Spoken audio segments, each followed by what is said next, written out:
This Warbond ranking is sponsored by War Thunder. Supporting managed democracy through buying Warbonds ain't just patriotic. It's also mandated by high command. If you want to avoid an early retirement with the Senator's approval, then you'll want to pick up Warbonds for all the weapons, stratagems, and of course, all the glorious drip that you can fit in your super closet. My name is Commissar Kai, and today I'll be going over the entire list of Warbonds and ranking them based on how useful they are to a new diver. So if you're ready to step into a life of luxury, explosions, and exalt in the name of managed democracy, then let's get into it. To decide which Warbonds you should pick up and in what order, we'll be looking at a few factors. Namely, how many playstyles does it unlock? What problems does it solve? How powerful are the weapons? And does it open up new and powerful synergies with your existing kit? I will not be considering drip factor, roleplay potential, and all the various little cosmetics in my rankings since these mostly boil down to taste. I will also not be considering superstore items with one exception. Finally, before we get to the ranking and the cadets start trying to toss me down a Bile Titan hole for not ranking their favorite Warbond higher, a quick disclaimer. I do not think there are any bad Warbonds in this game. Every single one has something unique to add that will appeal massively to someone. But from the perspective of someone that does not have every Warbond already unlocked, some are more important to pick up first compared to others. So don't send me to the firing squad if your favorite Warbond is. Number 15, Force of Law. Someone had to be last and Force of Law volunteered. This law enforcement based Warbond still has some definite upsides though. The AR-23 pacifier is a unique primary weapon loaded with stun rounds, a meaty magazine with 40 rounds, 9 total mags, and sporting medium penetration. But the downside is it has the lowest damage of any primary or secondary in the game at 50. This puny amount of damage means it takes 3 headshots to down a Devastator, or most of your mag if you're going for its armored chest. Hell, it can't even one-tap a scavenger unless you hit him in their stupid, smug little face. The only redeeming quality is the stun effect, which does make it an excellent weapon against the Predator strain, but otherwise there are better tools for the same job. The De-Escalator is a 6-round capacity grenade launcher that fires arc grenades. These projectiles have excellent penetration with their arcs of freedom and apply a stun effect, but the weapon is wildly inconsistent. Sometimes it'll fry a group of enemies or even pop heavies, while other times it'll be a little more than a mild annoyance. It also has a very good chance of zapping your teammates and a horrifically slow reload speed. So unless bug zapping is your liberty-giving calling in life, leave it on the shelf. Stun pods are an okay booster, blasting out a shockwave which stuns enemies rather than shocking them to death, which makes it a little bit safer for nearby friendlies. But compared to some of the other boosters you'll get access to, this one stays strictly in the for fun category. The K9 guard dog is one of the highlights of this Warbond since it basically straps an arc thrower to a guard dog and lets it go nuts. But this comes with the massive caveat of it being extremely dangerous for your team. Either use this for solo runs or when your team is using arc resistant armor, but I wouldn't recommend it in quick play unless you want to become a tragic friendly fire statistic. Ballistic Padding is Force of Law's unique armor passive. It gives you 25% resistance to all damage to your chest and 25% resistance to explosive damage. It also prevents you from bleeding out if your chest gets smashed in by Tyranny. You'll get access to both a light and medium version, and this armor set genuinely makes you tankier. There's just better armor passives out there. The G109 Urchin Grenade is interesting. It's a spiked ball that will stick to enemies or other surfaces and pulses with a stun effect. This stun effect is powerful enough to stagger even Bile Titans, and it can be a very good tool for getting groups of enemies to clog up a choke point. But since it's unable to destroy spawners and there are other more useful utility grenade options, it's not enough to save this Warbond. I give Force of Law 3 out of 10 brutality complaints.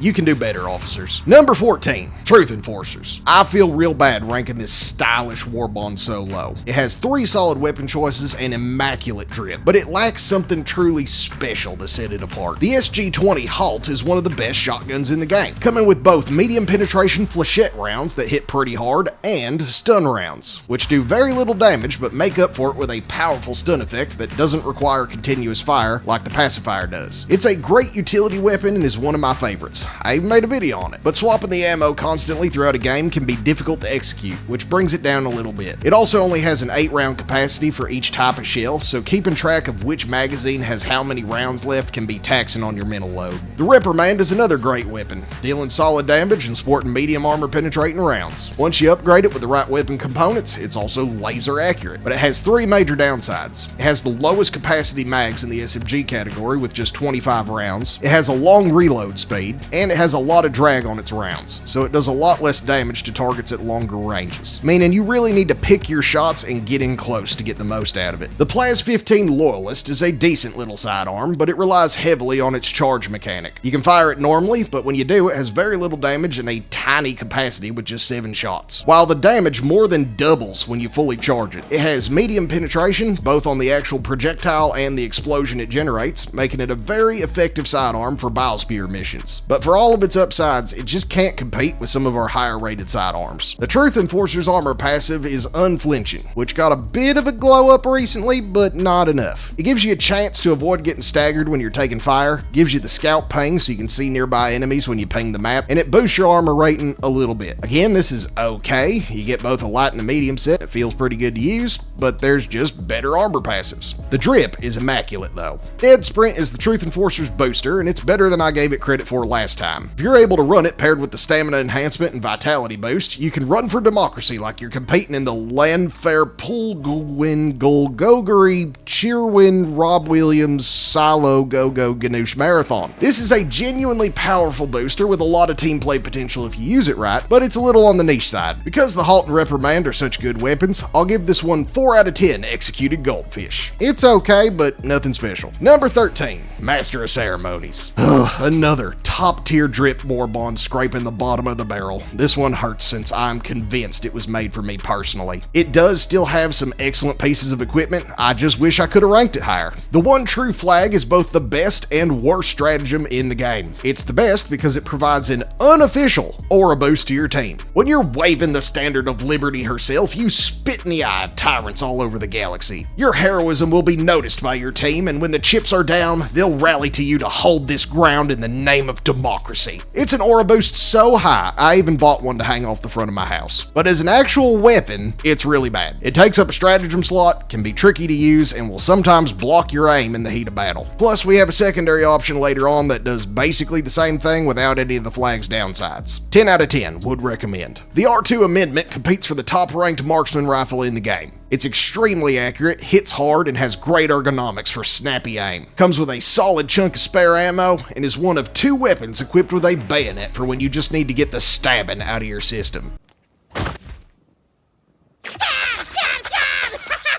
Its only real downside is being light pin and sporting limited attachment options. Overall, just a really solid rifle for you marksman enthusiasts, especially on the bot and squid fronts. The CQC-2 Saber is a sword that functions as your secondary, and that was all I needed to know. You might think that this is purely a meme weapon like the flag, but it is, and I'm not kidding, one of the best secondary options on the squid front. Its wide sweeping strikes let you wade through hordes of Oatless, and every time I use it, I get flashbacks to my time served on Tertium. Solid choice for squids, okay on bugs, purely ceremonial on bots. The G142 Pyrotech grenade is a repurposed firework that can somehow bring down a factory strider with just 2 or 3 of them. You get 6 in total, and it can kill most heavy enemies with just 1 to 2 well-placed freedom works. It can also destroy spawners and leaves a small pool of fire on the ground, so it has dual use as both anti-tank and horde clear. Seriously, somehow this glorified firecracker is one of the best grenades in the game, and is the main reason I'm not ranking this warbond lower on the list. Another highlight for Master of Ceremonies is the armor passive. In this case, the drip at least makes you noticeably more effective in combat. Reinforced epaulets gives you extra reload speed, more melee damage, and gives your limbs 50% chance to not break when you take enough damage. It's a solid passive and comes in both a medium and light variant. Sample Scanner is either one of the worst boosters in the game, or a really good quality of life enhancement depending on how far advanced in your helldiver career you are. But with the wave of new recruits we got with Team Mean Green joining the fight, I'm gonna lean on the positive side here. A blanket 15% chance to receive twice the samples on pickup is gonna be real handy for anyone just starting out. I encourage you veterans to run this booster if you're on a team of fresh cadets. Master of Ceremonies is stylish and has some great tools, so I'll give it 5 out of 10 Liberty Day parades. That's 3 warbonds down and 12 to go. Oh sweet Liberty, I gotta fix this script or this video is gonna be an hour long. While I do, I want to thank today's sponsor, War Thunder. War Thunder is the most comprehensive vehicle combat game ever made, and is available now for free on PC, consoles, and mobile devices. Hop into the driver's seat of over 2,500 tanks, planes, helicopters, and ships from 10 major nations. Fight as our ancestors did on vanilla Earth in the armored cars and biplanes of the 1920s, or the main battle tanks and fighter jets of of the modern era. I've always admired War Thunder's commitment to realism with the most sophisticated vehicle damage models in gaming. Every vehicle is painstakingly modeled down to its individual components, like engines, fuel tanks, weapons, and crew. All the different types of armor, shells, and missiles behave just like their real-world counterparts, so you'll get the satisfaction of using the really big guns that helldivers crave. Immerse yourself in the intense combat that War Thunder has to offer, with incredibly detailed vehicles, realistic graphics, and authentic sound effects so you can feel the power of democracy shaking in your bones. Join a worldwide community of over 95 million players in glorious PvP battles today, and dive into the breathtaking experience that is War Thunder. There's simply no game better suited for fans of military history. Use my links in the pinned comment or video description to sign up. New players and those on a 6-month leave of absence will also receive a massive bonus pack on PC or consoles, which includes multiple premium vehicles, an exclusive Eagle of Valor vehicle decorator, 100,000 silver lions, and 7 days of premium account access. But this offer is limited, so take the plunge and enlist today.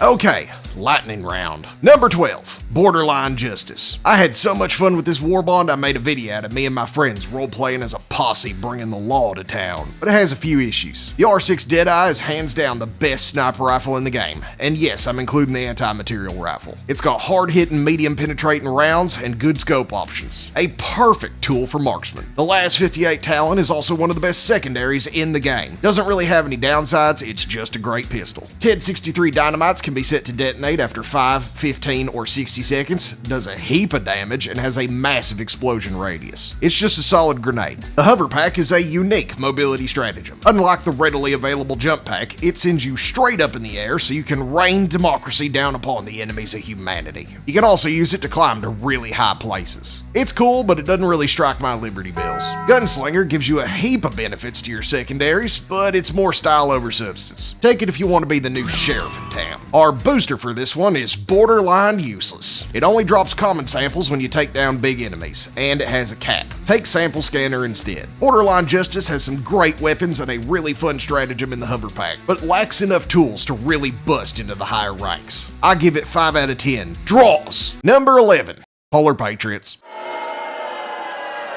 I know, I get it. Weapons are good and the Purifier is one of the best guns in the game. But hear me out. I have reasons why this is ranked so low, and it's not because it's bad. The weapons are all either side grades or slight upgrades to weapons you get in the base Warbond. There is nothing in here that unlocks a new way to play, and it has nothing unique in it that cannot be found elsewhere. But because the guns are so strong, it made it to the top of the bottom third. So calm down and let's go over it. Starting out with the Charger in the room, we have the Purifier. This is one of the top 3 best primaries in the game, but this still only makes it a little bit better than something like the Scorcher. Its charged shots can wreck hordes and take down heavies, plus its regular shot is still pretty good. But this isn't enough to save this Warbond. The same goes for the Tenderizer. It's a side grade from the base Liberator with awkward breakpoints. Its meaty rounds hit very hard, but not hard enough to warrant picking it up early. It is still the battle rifle from Halo though. The SMG-72 Pummeler has abysmally low damage. Its fire rate isn't great, but it does have a stagger effect and is one-handed. If the stagger effect was more impactful,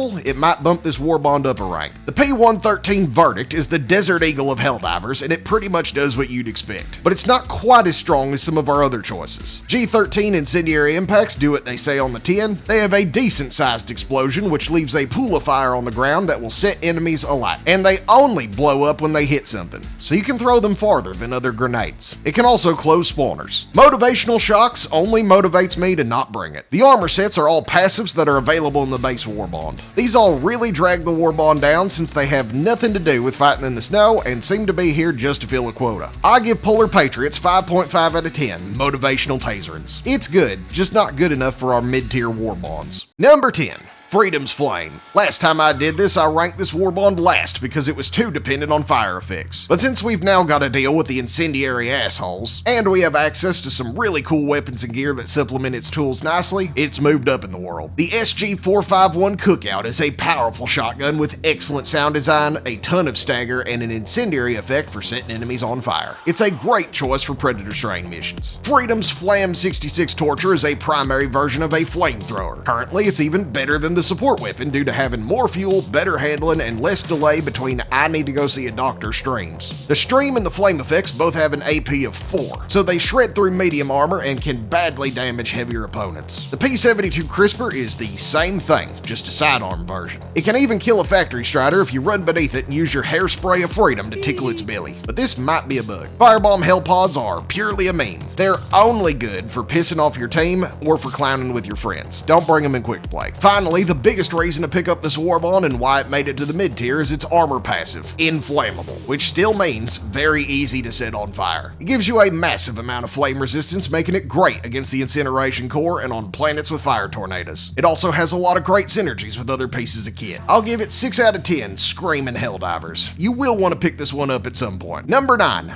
Urban Legends. This one was real tricky to rank because it has 0 guns and a bunch of mediocre kit, but it does have 2 things that forced me to rank it higher on the list. The first is the armor passive, Siege Ready. It gives you faster reloads on your primaries and more ammo for all of your guns, minus ones with backpacks. Making nearly every weapon you'll carry into battle better is hard to ignore, and basically makes the Warbond worth it on its own. The second bit that saves this Warbond from being ranked dead last is the anti-tank emplacement, also known as the gaming chair. This beast of a stratagem is the answer for any form of heavy armor, and it is fully capable of handling all your AT needs on its own. The rest of the Warbond is subpar to say the least. The CQC-19 Stun Lance is a good melee weapon that can stun enemies while you sentence them to 1,000 years of death. However, it can no longer stun chargers by poking them in the beans, so it's far less useful than it used to be. The directional shield is bad. It doesn't prevent you from being staggered, so you'll be better served taking the personal shield generator and standing in front of the bullets. Bernice, the Flame Sentry, is a decent little sentry for setting enemies on fire. She now resists her own flames and has a much shorter cooldown. However, she's competing in this role with Matilda, who does the same job and doesn't require you to buy a Warbond. The booster of Urban Legends is armed resupply pods. It's cute, adding a Liberator Penetrator to your resupplies, but it's not worth a booster slot early on.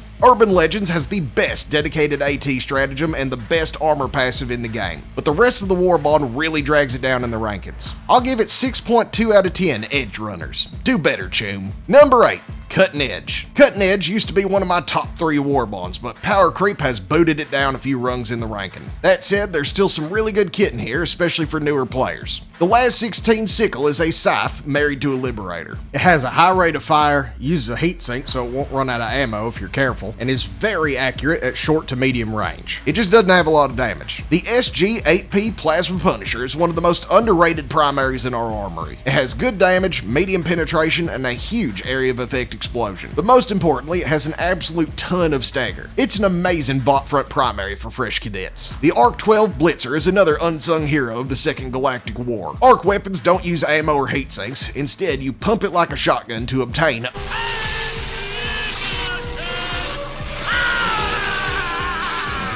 It's medium armor penetrating and prioritizes enemy heads. Plus it has a ton of stagger and a stacking stun effect. The main drawback is how arc weapons interact with terrain, so you might run into some frustration using it on heavily forested planets or near bushes. The last 7 Dagger is a beam-based sidearm. It can set enemies on fire and uses heat sinks, making it a reliable backup. G23 stun grenades used to be one of the most powerful grenade options we had, but now they fill more of a dedicated support role. It's a pause button on combat. Localization confusion is not as good as it sounds. It just doesn't cut the time between call-ins enough to be worth it. Cutting Edge's armor passive is Electrical Conduit, which gives you enough arc resistance to be friendly with Terry, but it only sparks joy on teams with a lot of arc damage. This Warbond is great for beginners, since everything in it is easy to use and understand. So for that reason, I'll give it 6.5 out of 10 OSHA violations. Number 7. Obedient Democratic Support Troopers. Helldiver's first Ultimate Warbond lands at number 7 on the list because it has some unique weapons, a great armor passive, and enhances stealth gameplay, basically being the unofficial stealth Warbond. The MA5C is a medium armor penetrating assault rifle with good damage, a solid reload speed, and good ergonomics. It's nothing mind-blowing, but it's good enough to hit that sweet spot between nostalgia and effectiveness by being good against all 3 factions. The M7S SMG is a one-handed SMG with respectable damage, light penetration, a good rate of fire, and a chunky magazine size at 48 rounds. The suppressor actually works and will make your gunfire less likely to attract the attention of nearby patrols and static enemies. Just don't expect it to work like a movie silencer. The second suppressed weapon is the M6C SOCOM pistol. This is a silenced pistol with decent damage, a low sound profile, and excellent reload speed, making it perfect for stealth missions or scraping bugs off your boots. Just remember, it's not the Magnum from Halo 1. Finally, for our weapons, we have the absolute gift from the UNSC, the M90A 8-gauge Magnum shotgun. This beast has crazy high damage and a low capacity, but its nature as a rounds reload weapon negates the capacity limitation entirely. Pressing your reload button in between shots lets you keep up continuous fire until you run out of shells. Anything that is able to survive your first blast is going to stagger hard, setting you up to self-defense them in the face. If I could, I'd keep one under my pillow. Our ODST's armor set brings a truly unique passive to the Helldiver Corps. Quiet Steps reduces the noise you make with your footsteps, which makes it much easier to skirt around patrols, and it gives you a greater detection range for points of interest. But most importantly, this armor passive makes you immune to leg injuries. It's a great passive with a lot of useful parts, and this helps elevate this warbond in the rankings. I give this one a respectable 7 out of 10 Scorpion tanks, because I know what the ladies like. Number 6, Viper Commandos. I'm probably going to catch some flack for this one as well, but let me explain. Viper Commandos has one of the best ARs, a decent sidearm, and a potent stealth tool with a throwing knife. But the reason it's so high on the list is its armor passive and booster, both of which enable a lot of weapons and other tools to be far better than they are without them. The armor passive, Peak Physique, doubles your melee damage, which is key for a lot of melee builds, but more importantly, it gives you a massive boost to the ergonomics of all of your weapons. Speed and mobility are two of the most powerful stats that you have access to, and Peak Physique applies these stats to all of your weapons on top of a huge boost to your melee damage. The booster, Experimental Infusion, enhances your super Ritalin with super pre-workout, letting you unleash your caffeinated rampage on the enemy. Since stims are the lifeblood of any Helldiver, making them better means Experimental Infusion will always remain a top-tier booster. The Small Wart is one of my favorite guns. Instead of being a side grade, this one feels like an upgrade to the standard AR. I love this weapon so much I made a video on it, so check it out if you want to know exactly why I glaze this weapon so hard. Our SG-22 Bushwhacker shotgun is perfect for maintaining our bubble of personal space. It fires the same rounds as the Punisher, meaning it hits like a truck at close range, and you can even set it to fire all 3 barrels at once for a burst of 1230 damage. The K2 throwing knife is the weakest part of this warbond, but that doesn't mean that it's useless. It's good for stealthy kills and staggering that stalker about to tongue punch you into next week. I'll give this warbond 7.5 out of 10. Ugly motherfuckers. It's definitely one you'll want to pick up eventually.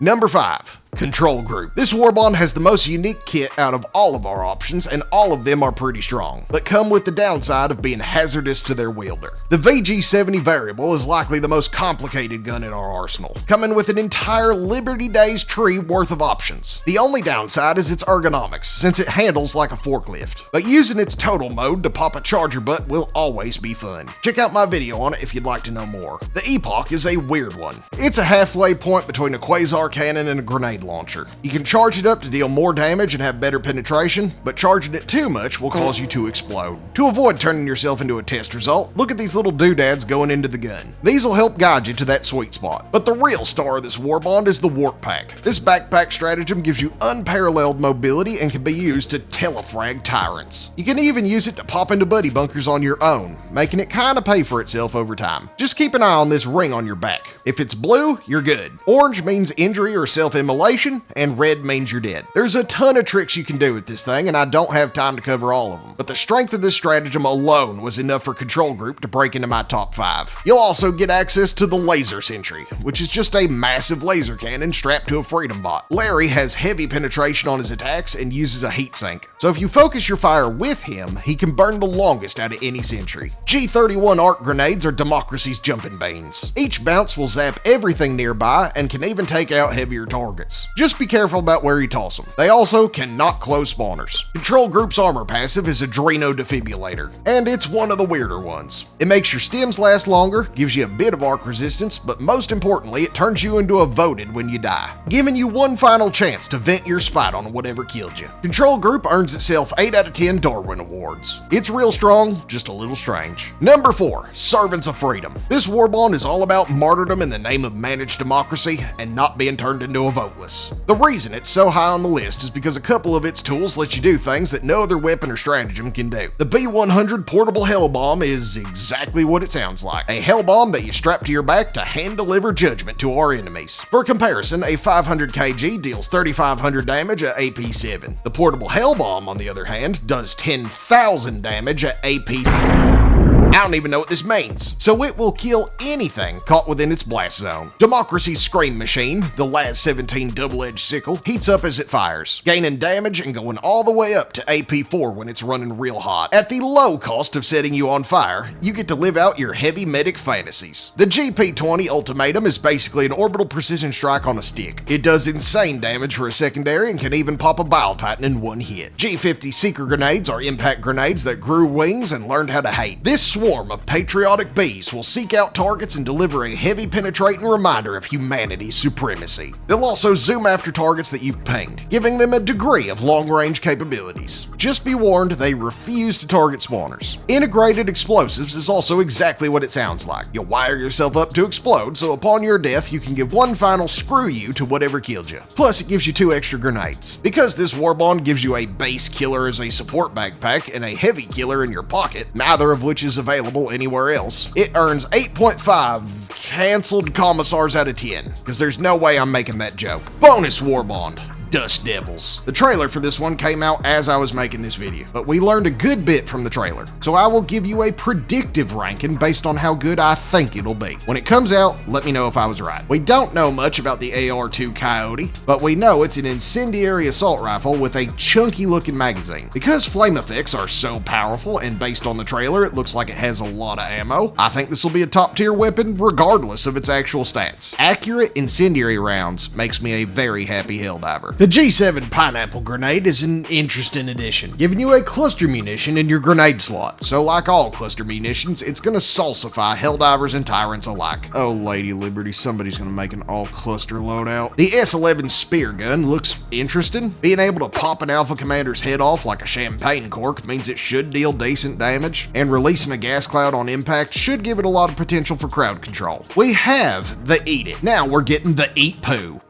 Wait, EAT 700. Well, that's not as fun. It's an expendable napalm launcher. Napalm is like fire, but hotter, so it deals more damage to enemies as they're preheated for the refinery. Get ready for your napalm era. The M511 Solo Silo looks like a ranged version of the Hellbomb backpack, and since you pick up this little doohickey, I'm guessing it's a support weapon. If it is, that means we can take both to cosplay as Mega Means Weekend. The armor passive, Desert Stormer, gives you gas, fire, and arc resistance and a bit of throwing range. Since the flying roach spits, and I quote, acidic fire breath, I'm guessing it'll be useful. This warbond has a ton in it, and the new AR, EAT, and missile silo look really strong. I'm gonna guess this one's probably gonna take Viper Commando's place, if not break into the top 5. I hope I'm not disappointed. I'll give Dust Devils a speculative 8 out of 10 Chris Knives. A lot of its gear looks like it's gonna be real good in the new cave fights. Now we'll get into the peak of warbonds with the top 3 best. Number 3, Chemical Agents. This warbond got the biggest glow up in Helldivers history, jumping from mid-tier all the way to my top 3 due to a few key changes. Now it gives you unparalleled access to crowd control and survivability, which is why I recommend it so highly. But it does have one stinker. The Sterilizer. This is the least picked stratagem in the game, and for once, it deserves it. It's basically like taking a can of bear mace as your support weapon. Unless you are a die-hard support player, or you want to run an all-gas setup, just do like the rest of the community and pretend it doesn't exist. The Dog's Breath Guard Dog, or Stink Bug as I call it, is hands down the best boost to your survivability in the game. It will spray any undemocratic asshole that gets too close to you in the face, like a misbehaving cat, causing them to throw a temper tantrum and go nuts on their friends, leaving you plenty of space to utilize the rest of your kit. This stinky bastard gives you scary dog privileges and makes a lot of loadouts work so much better. And it's effective against all three factions. G4 gas grenades give you easy access to gas effects while still being able to close spawners. Being able to chuck down a cloud of gas at any time is probably the strongest crowd control effect you can get. You can use the orbital gas strike instead, but I really like these because they give you options for either crowd control or closing a bunch of spawners. The P11 stem pistol is wholly unique for a sidearm. It does no damage, but will instead heal anything that you shoot it with. Just be warned that healing the enemy is an act of treason. It benefits from experimental infusion and the medic armor passive. So once you unlock it, you can play as a dedicated medic for your squad, handing out health and stamina throughout a match. The only real downside is that you cannot self-administer with it, but a single secondary unlocking an entire playstyle gets major points from me. The armor passive, Advanced Filtration, is either incredibly useful or completely worthless, depending on what else you brought. It reduces the damage you take from gas effects by 80%, which is a lot. Stacking it with the Vitality Enhancement and Medium Armor means you will barely take any damage while standing in a gas cloud. This armor passive is the only reason my squad and I were able to take on a level 10 Predator Strain mission without using any guns. We stabbed them all to death. So it does have a niche in that regard. But if you're not planning on standing in your own gas effects, it's completely useless. Chemical Agents has come a long way, and I'm proud to present it with 9 out of 10 Dutch ovens. Number 2, Steeled Veterans. The first Warbond to come out has stood the test of time. It comes with 4 unique and powerful weapons in their own right, making it perfect for newer players. You get a lot of variety right off the bat when you otherwise don't have access to a lot of guns. The AR-23C Liberator Concussive is a great support-oriented primary. It has an absolutely massive amount of stagger and pushback and carries a 60-round drum mag by default. Its damage is on the lower side and it only has light armor penetration, but if you're okay with sacrificing your own damage output to protect your squad, then it's a great choice. It also has a good amount of attachments so you can modify it to fit your needs. The SG-225IE, that was a mouthful, Breaker Incendiary has remained an excellent weapon throughout the Second Galactic War. It is a light pin, drum mag fed shotgun that can set entire hordes on fire. Being able to single-handedly clear out all the chaff for your team with a primary is exactly as strong as it sounds. The main downsides are its limited ammo capacity, coming with only 5 mags in total, and a reliance on the flame effect against medium armored targets. But you can mitigate this pretty much entirely by pairing it with a supply pack and picking your shots. It's good on all fronts, but it's particularly good against bugs and squids. The Jar 5 Dominator is a special primary for special helldivers. It uses rocket-propelled gyrojet ammunition and hits very hard with its high damage and medium penetration. It also comes with a lot of ammo for what it does, provided you don't get too crazy with spraying it. Treat it like a semi-automatic slugger for the best results. Next, you get the P4 Senator,